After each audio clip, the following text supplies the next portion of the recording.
Hello everyone, welcome to the class. हम लोग पढ़ रहे थे basic mathematics of JEE and NEET. इसमें हमने एक लेक्चर अटेंड किया था। पिछले लेक्चर में हमने ये देखा था कि ट्रिग्नोमेट्री के बेसिक फार्मूलेज क्या होते हैं, फर्स्ट क्वाड्रेंट में अगर कोई वैल्यू होगा तो क्या होगा, सेकंड में होगा तो क्या होगा, थर्ड में होगा तो क्या होगा, या फोर्थ में। और आज हम उस पर बेस कुछ क्वेश्चन करने वाले हैं। पहला क्वेश्चन है हमारा कि find the value of cos -60 degree, tan 210 degree, sine 300 degree, cos 120 degree and tan -30 degree. पहले डिस्कस करते हैं कॉस -60 डिग्री। आप लोगों को मैंने बताया था कि अगर कहीं पे भी कॉस माइनस थीटा है तो ये हो जाएगा कॉस थीटा। सेम कॉन्सेप्ट यहाँ पे हम अप्लाई करेंगे तो ये हो जाएगा कॉस 60, और कॉस 60 की वैल्यू होती है 1/2। तो 1/2 आपका आंसर हो जाएगा। सेकंड है कि अगर आपको दिया है tan 210 डिग्री, तो इसकी वैल्यू क्या होगी, इसको हम लिख सकते हैं tan 180 प्लस 30। यहाँ से tan 180 प्लस थीटा जो होता है वो होता है tan थीटा, यानी कि ये हो जाएगा tan 30, और tan 30 की वैल्यू होती है 1/√3।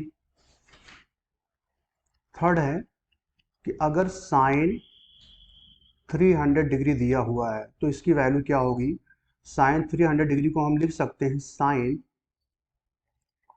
270 प्लस 30, और ये हो जाएगा माइनस कॉस 30, क्योंकि साइन 270 प्लस थीटा जो होता है वो होता है माइनस कॉस थीटा। तो यहाँ से आ जाएगा माइनस कॉस 30 डिग्री, और कॉस 30 की वैल्यू होती है √3/2। सो यहाँ से मिल जाएगा -√3/2। फोर्थ है कॉस 120 डिग्री। कॉस 120 डिग्री को हम क्या कर सकते हैं, इसको हम लिख सकते हैं cos 180 degree minus 60। Cos 180 minus theta अगर है कहीं पे भी तो वो हो जाएगा माइनस कॉस थीटा। तो ये हो जाएगा माइनस कॉस 60 डिग्री। तो यहाँ से आ जाएगा -1/2, क्योंकि कॉस 60 की वैल्यू जो होती है वो होती है 1/2। फोर्थ है, सॉरी फिफ्थ है हमारा कि tan -30 डिग्री की वैल्यू क्या होगी। तो आप लोगों को पता है कि tan अगर माइनस थीटा है तो ये भी क्या हो जाता है, माइनस tan थीटा हो जाता है।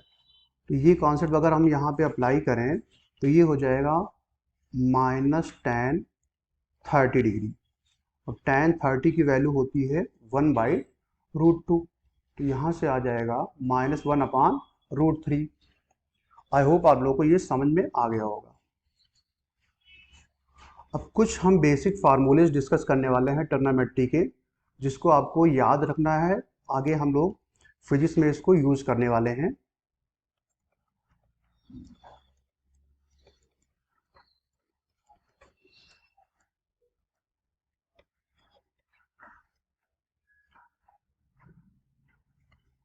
इंपॉर्टेंट फार्मूले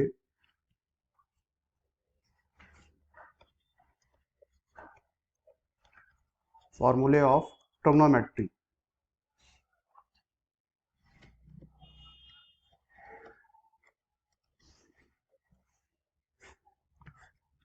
अगर मान लीजिए आपको कहीं पे भी दिया है कि sine a plus B, sine a plus B क्या हो जाएगा, sine a cos b plus cos a sine b। अगर यही दिया है कि मान लो साइन a माइनस बी हो तो क्या होगा।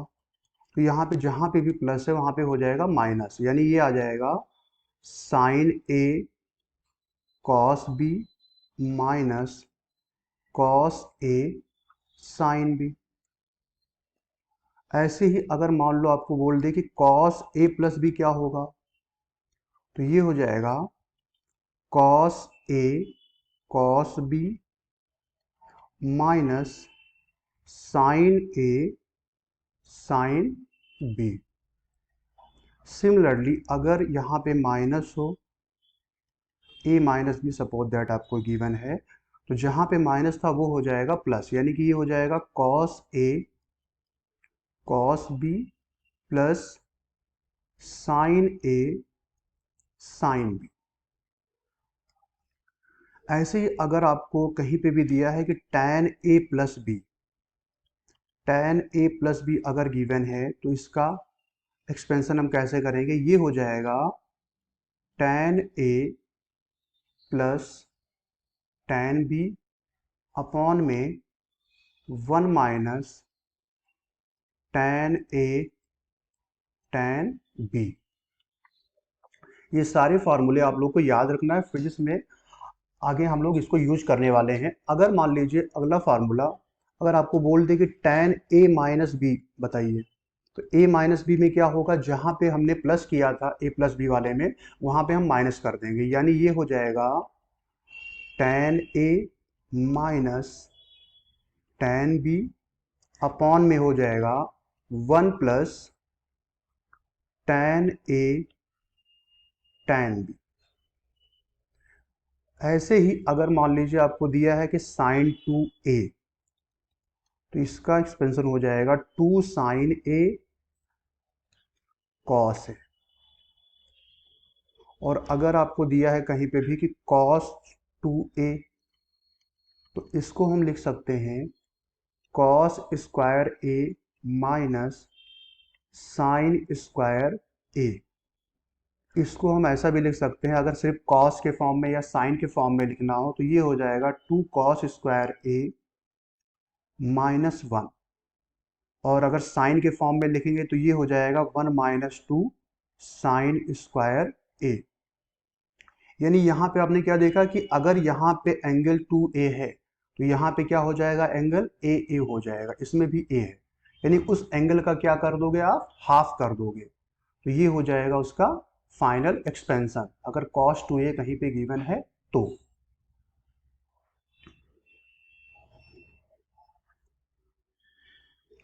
अब इसके बाद आगे हम लोग डिस्कस करने वाले हैं कि फंक्शन क्या होता है, उसके बाद हम देखेंगे डिफरेंशिएशन क्या होता है, इंटीग्रेशन क्या होता है। तो फंक्शन में अगर हम बात करें, पहले मान लो कोई भी दिया है कि कांस्टेंट वैल्यू है। कांस्टेंट का मतलब क्या होता है, कांस्टेंट का मतलब क्या होगा देखते हैं। अगर कोई भी वैल्यू दिया है जो कांस्टेंट है, इसका मतलब ये हुआ कि जो भी वैल्यू आपको गिवन है value will not change, will not change with time. यानी कि टाइम के साथ अगर उसकी वैल्यू चेंज नहीं हो रही है तो ऐसी वैल्यू को हम क्या बोलेंगे, कांस्टेंट बोलेंगे। एग्जाम्पल के तौर पे अगर एग्जाम्पल की बात करें तो इसमें हम बोल सकते हैं पाई हुआ, ई हुआ, etc। ये सारे के सारे क्या है, कांस्टेंट है, यानी कि टाइम अगर चेंज भी होगा तो भी इनकी वैल्यू पे कोई फर्क पड़ने वाला नहीं है। ऐसे ही अगर वेरिएबल की बात करें, कोई भी फंक्शन अगर वेरिएबल है तो वेरिएबल है इसका मतलब क्या हुआ, इसकी वैल्यू क्या होगी, टाइम के साथ चेंज होगी।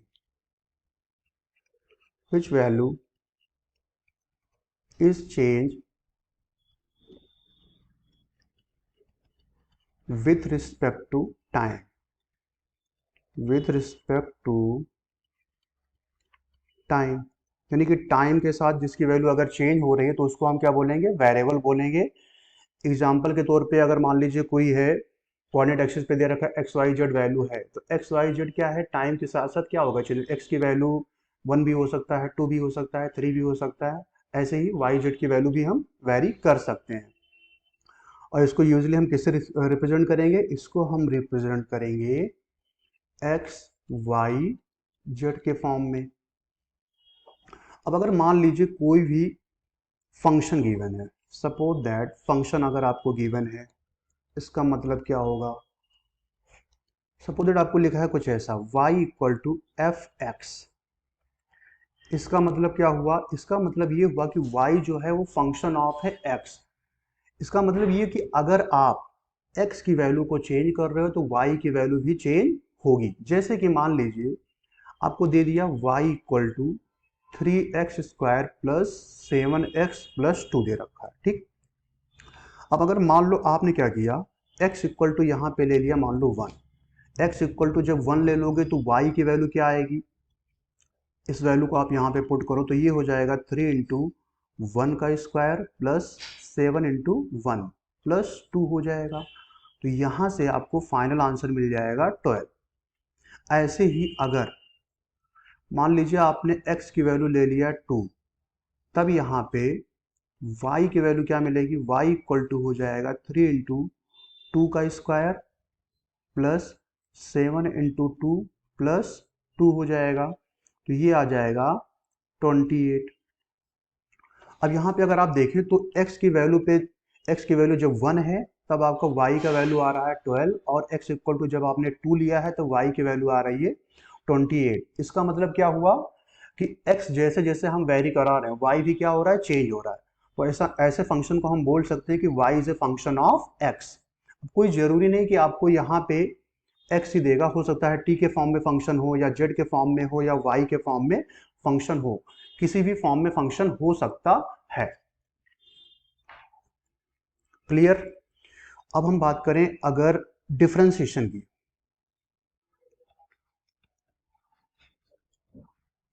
डिफरेंशिएशन क्या होता है,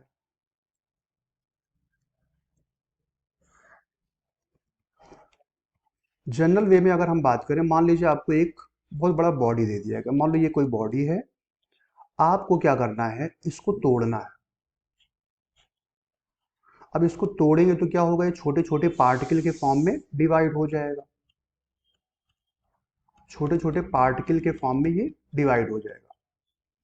तो अगर कोई भी बड़ा पार्ट आपको दिया गया है, कोई बड़ा ऑब्जेक्ट दिया गया है, उसको आपको छोटे छोटे पार्ट में डिवाइड करना है, तो वहां पे हम क्या करते हैं, डिफरेंशिएशन यूज करते हैं। तो डिफरेंशिएशन का हम यूज वहां पे करेंगे जब हमें बड़े पार्ट को छोटे पार्ट में कन्वर्ट करना होगा।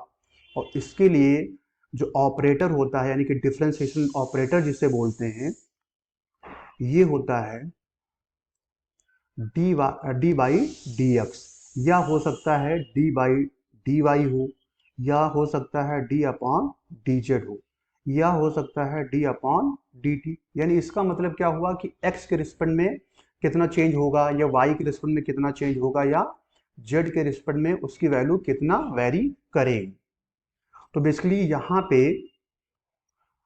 डी अपॉन डी एक्स या डी अपॉन डी वाई या डी अपॉन डी जेड या डी अपॉन डी टी जो है वो डिफरेंशिएशन ऑपरेटर है, जिसका काम होता है बड़े पार्ट को छोटे पार्ट में तोड़ना। तो सिंपल हमारी लैंग्वेज में अगर मैं बात करूं तो मैं ये कह सकता हूं कि डिफरेंशिएशन क्या है, किसी चीज, बड़ी चीज को छोटे पार्ट में डिवाइड करना क्या कहलाता है, डिफरेंशिएशन कहलाता है। तो इसको आप लिख सकते हो तोड़ना, बड़े पार्ट को छोटे पार्ट में तोड़ना कहलाएगा डिफरेंशिएशन। इसी का उल्टा आगे हम पढ़ेंगे इंटीग्रेशन। इंटीग्रेशन क्या होगा, जो छोटे छोटे पार्टों को हम मिलाकर एक बड़ा पार्ट बना देते हैं तो वो कहलाता है इंटीग्रेशन। इंटीग्रेशन का मतलब हो जाएगा जोड़ना। अब अगर मान लीजिए कुछ बेसिक फार्मूलेज हम यहाँ पे आपको बताने वाले हैं जो कि आपको इसको याद रखना है। अगर मान लीजिए कोई कांस्टेंट दिया है, मान लीजिए c जो है वो कोई कांस्टेंट है। अब अगर किसी भी कांस्टेंट का आप डिफरेंशिएशन करोगे तो कांस्टेंट का डिफरेंशिएशन होता है 0। ऐसे ही अगर मान लीजिए y इक्वल टू दिया है c इंटू यू, जहां पे उसने बोल दिया है कि c जो है वो कांस्टेंट है, यानी कि u की वैल्यू अगर आप चेंज करोगे तभी y में वेरिएशन होने वाला है, c पे फर्क पड़ने वाला नहीं है। तो अगर कोई भी ऐसी क्वांटिटी दिया हो जहां पे मल्टीपल में कोई कांस्टेंट हो, तो जब हम इसका डिफरेंशिएशन करेंगे तो डिफरेंशिएशन करते वक्त जब हम D Y by D X करेंगे तो ये हो जाएगा c into D U by D X, यानी कि कांस्टेंट जो होगा वो मल्टीप्लीकेशन में वैसे की वैसा पड़ा रहेगा। आप इसको ऐसा भी लिख सकते थे कि d अपॉन डी एक्स जो होगा वो हो जाएगा सी यू। ऐसे ही अगर मान लीजिए आपको दिया है y equal to U plus minus B plus minus W, और सारे u b w जो है सारे के सारे क्या है, यहाँ पे वेरिएबल है, यानी कि अगर u की वैल्यू चेंज करोगे तो भी y चेंज होगा, b की वैल्यू चेंज करोगे तो भी y चेंज होगा, और w की वैल्यू चेंज करोगे तो भी ये चेंज होगा। अब यहाँ पे अगर इसका डिफरेंशिएशन अगर आपको बोल दे कि करना है यानी कि D Y by D x आपको निकालना है। तो ये क्या होगा, यहाँ पे डिफरेंशिएशन जो होगा सेपरेट टर्म का हो जाएगा, यानी कि आप इसको ऐसा लिख सकते हो D U by D X plus minus D B by D X plus minus D W by D X के फॉर्म में हम इसको लिख सकते हैं। यानी कि अगर आप क्या करो, यू बी डब्ल्यू अगर है तो सेपरेट उसका आप डिफरेंशिएशन करके फिर आप इस फार्मूले को अप्लाई कर सकते हो। ऐसे ही अगर मान लीजिए आपको दिया है y equal to U into B, अब यहाँ पे क्या है, y equal to U B में u भी आपका वेरिएबल है, v भी वेरिएबल है, यानी कि दो वेरिएबल अगर मल्टीप्लिकेशन में हो तो ऐसे फंक्शन को कैसे हम डिफरेंशिएट करेंगे। इसके लिए क्या करेंगे, हम D Y by D X जब हम निकालेंगे तो एक को फर्स्ट मानेंगे और एक को सेकंड मानेंगे। पहले क्या करेंगे, फर्स्ट वाले को छोड़कर सेकंड वाले का डिफरेंशिएशन करेंगे, फिर प्लस लगाएंगे, सेकंड वाले को छोड़कर फर्स्ट वाले का डिफरेंशिएशन करेंगे। ये हो जाएगा दो वेरिएबल के मल्टीप्लिकेशन के डिफरेंशिएशन करने का तरीका। ऐसे ही अगर कहीं पे भी कोई फंक्शन रेशियो के फॉर्म में गिवन हो, मान लो आपको दिया है y equal to U by B के फॉर्म में, अब इसका डिफरेंशिएशन अगर हमें करना है तो उसके लिए क्या करना पड़ेगा, अगर D Y by D X निकालें तो ये हो जाएगा डी अपॉन डी एक्स और यहाँ पे हो जाएगा u बाई बी। अब इसको क्या करेंगे, नीचे वाले को मल्टीप्लिकेशन में ऐसे पड़े रहने देंगे और पहले क्या करेंगे, अपर वाले पोर्शन का हम डिफरेंशिएशन करेंगे, यानी ये हो जाएगा B D U upon D X, फिर लगाएंगे माइनस, फिर अपर पोर्शन को हम मल्टीप्लिकेशन में ऐसे छोड़ देंगे, फिर नीचे वाले का डिफरेंशिएशन करेंगे, फिर नीचे जो भी टर्म था यानी कि डिनोमिनेटर में जो भी टर्म था उसका हम क्या कर देंगे, स्क्वायर कर देंगे।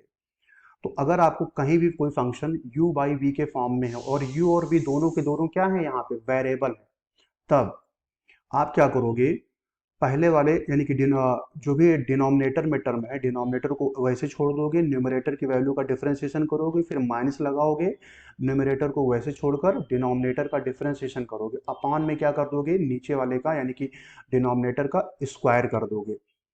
तो ये होगा तरीका अगर कोई भी वेरिएबल डिवीजन के फॉर्म में हो, तो ये डायरेक्ट हम फार्मूला वहां पे अप्लाई करेंगे। अब अगला है कि अगर मान लीजिए आपको कहीं पे दिया है, सपोज दैट आपको गिवन है y इक्वल टू एक्स के पावर n, तो इसका डिफरेंशिएशन कैसे करेंगे, इसका डिफरेंशिएशन करने के लिए हम क्या करेंगे, अच्छा डिफरेंशिएशन का मैंने मतलब क्या बताया कि अगर कोई बड़ा पार्ट है उसको क्या करना है, छोटे छोटे पार्टों में डिवाइड करना है, तो वहाँ पे हम डिफरेंशिएशन ऑपरेटर का यूज करते हैं।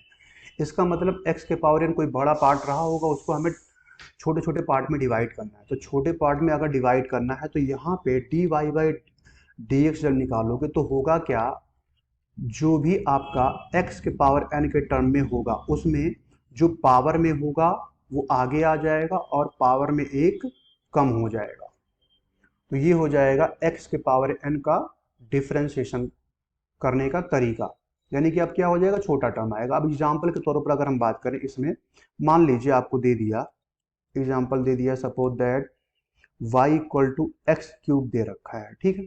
अब आपसे बोला है कि find d Y by D x, d Y by D x आपको निकालना है, तो आप क्या करोगे, d Y by D x अगर आप इसका निकालोगे तो ये कुछ ऐसा हो जाएगा, डी अपॉन डी एक्स, ये हो जाएगा x के पावर 3। अब हमने क्या बताया कि x के पावर n के फॉर्म में कोई भी फंक्शन अगर है तो पावर में जो होगा वो आगे आ जाएगा और पावर में एक कम हो जाएगा, यानी ये हो जाएगा 3x के पावर 3 माइनस 1, यानी ये हो जाएगा 3x स्क्वायर, ये हो जाएगा D Y by D X इस फंक्शन का। अब अगर हम इसका इंटीग्रेशन करेंगे तो वही फंक्शन हमारा मिलेगा, जो कि इंटीग्रेशन का तरीका आगे हम आपको बताने वाले हैं। आई होप आप लोगों को ये कॉन्सेप्ट क्लियर हो गया होगा। अब इस पर कुछ हम क्वेश्चन करने वाले हैं। सपोज दैट आपको गिवन है, मान लीजिए इफ y इक्वल टू आपको गिवन है 3x के power 4 plus 2x square plus x plus 1, और यहाँ से बोल दिया है कि आप बताइए फाइंड dy बाय dx, ये आपको निकालना है। तो यहाँ पे हमारा फार्मूला कौन सा लगेगा, d अपॉन डी एक्स के पावर n वाला फार्मूला लगेगा, यानी ये हो जाएगा n x के पावर n माइनस 1 हो जाएगा।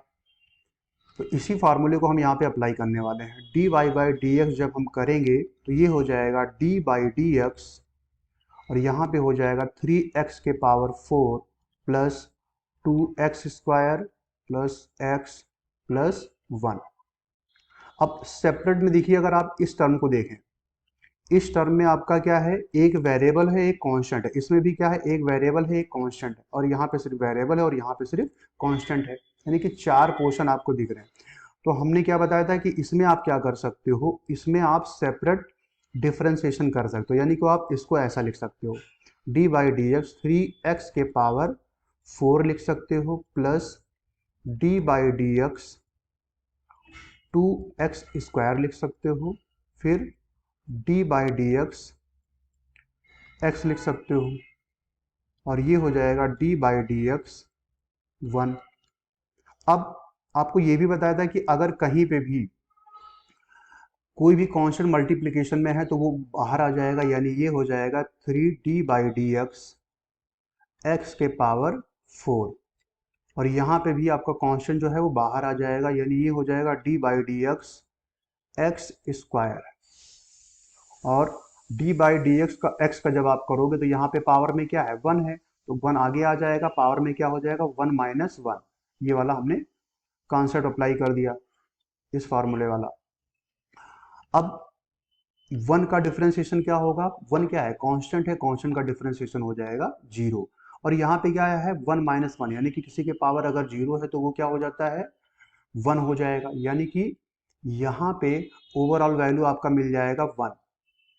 और इसका अगर हम सेपरेट करें डिफरेंशिएशन, तो इसमें क्या हो जाएगा, पावर में जो है वो आगे आ जाएगा, यानी ये हो जाएगा 3 इंटू 4, और पावर में एक कम हो जाएगा तो 4 में से कम हो जाएगा तो डायरेक्ट 3 हो जाएगा यहाँ पे, ये हो जाएगा 2, और पावर में कितना है 2, तो ये आ जाएगा इंटू में 2, और पावर में हो जाएगा एक कम, तो ये हो जाएगा 2 माइनस 1, यानी कि 1 हो जाएगा, प्लस हो जाएगा 1। अब यहाँ पे 4 इंटू 3 हो जाएगा 12x cube plus 2 into 2 4x plus 1 हो जाएगा, यानी ये आपका हो जाएगा final differentiation of that function. उस फंक्शन का आपको फाइनल आंसर ये मिल जाएगा। तो ये होता है डिफरेंशिएशन करने का सिंपल तरीका, अगर आपको कोई भी फंक्शन इस फॉर्म में गिवन है तो।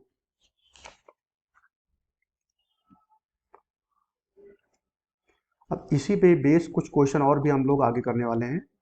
मान लीजिए आपको दिया है कोई भी फंक्शन दे दिया, सपोज दैट आपको गिवन है y equal to root X, और यहाँ पे आपसे पूछा है कि निकालिए dy बाई डी एक्स इस फंक्शन का।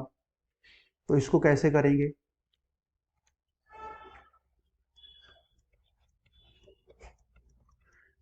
इसमें भी x के पावर n वाला डिफरेंशिएशन मेथड हम अप्लाई करेंगे। अच्छा, y equal to root X है तो इसको हम क्या x के पावर 1/2 लिख सकते हैं। अब यहाँ पे अप्लाई करो इसको, तो dy बाई डी एक्स हो जाएगा, इसको हम लिख सकते हैं d by D x x के पावर 1/2। अब पावर में जो है वो क्या हो जाएगा, आगे आ जाएगा, और पावर में एक कम हो जाएगा, यानी कि 1/2 माइनस 1 हो जाएगा, तो ये हो जाएगा 1/2, एक्स के पावर हो जाएगा माइनस 1/2, तो ये आ जाएगा 1/2 रूट एक्स, क्योंकि पावर में माइनस 1/2 तो नीचे आएगा, तो ये हो जाएगा रूट एक्स। तो ये हो जाएगा फाइनल आंसर इस फंक्शन का, dy by D x equal to आ जाएगा 1/2 रूट एक्स।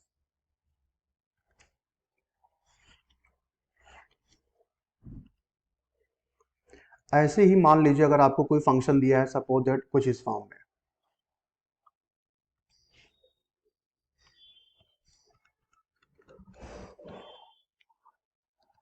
मान लीजिए दिया है y इक्वल टू एक्स के पावर 6 प्लस एक्स के पावर 5 प्लस 7x प्लस 1। और आपसे यहाँ पे पूछा है कि dy बाई डी एक्स निकालो। इसको कैसे करेंगे? इसमें हमें क्या करना पड़ेगा, सेम प्रीवियस जैसा हमें अप्लाई करना पड़ेगा तरीका। dy बाई डी एक्स जब हम इसका करेंगे तो इसमें अगर आप ध्यान से देखो तो इसमें क्या है, इस वाले में सिर्फ वेरिएबल है, इसमें भी वेरिएबल है, इसमें क्या है एक कांस्टेंट और एक वेरिएबल दोनों मल्टीप्लिकेशन में, और यहाँ पे क्या है सिर्फ कांस्टेंट है। तो इसका जब आप डिफरेंशिएशन करोगे तो ये हो जाएगा D by D x, separate सबका कर सकते हो तो ये मैं डायरेक्ट कर रहा हूँ, एक्स के पावर 6 हो जाएगा plus D by D x x के पावर 5 हो जाएगा प्लस 7 मल्टीप्लिकेशन में सिंपली पड़ा रहेगा तो ये हो जाएगा 7 into D by D x into हो जाएगा एक्स, और ये हो जाएगा डी बाई डी एक्स 1 का। अब इसका अगर आप डिफरेंशिएशन करो तो x के पावर 6 का क्या हो जाएगा, 6 आगे आ जाएगा, पावर में एक कम हो जाएगा, तो 6 माइनस 1 करोगे तो यहाँ पे आ जाएगा 5। ऐसे ही यहाँ पे 5 आगे आ जाएगा, पावर में हो जाएगा एक कम, तो 5 माइनस 1 हो जाएगा। और डी बाई डी एक्स जब x का करोगे तो वो हो जाएगा 1, और 1 का डिफरेंशिएशन हो जाएगा 0 क्योंकि वो कांस्टेंट है। तो यहाँ से आपको मिल जाएगा 6x के पावर 5 प्लस 5 एक्स के पावर 4 प्लस 7, तो ये हो जाएगा इसका फाइनल आंसर। आई होप आप लोग को समझ में आ गया होगा।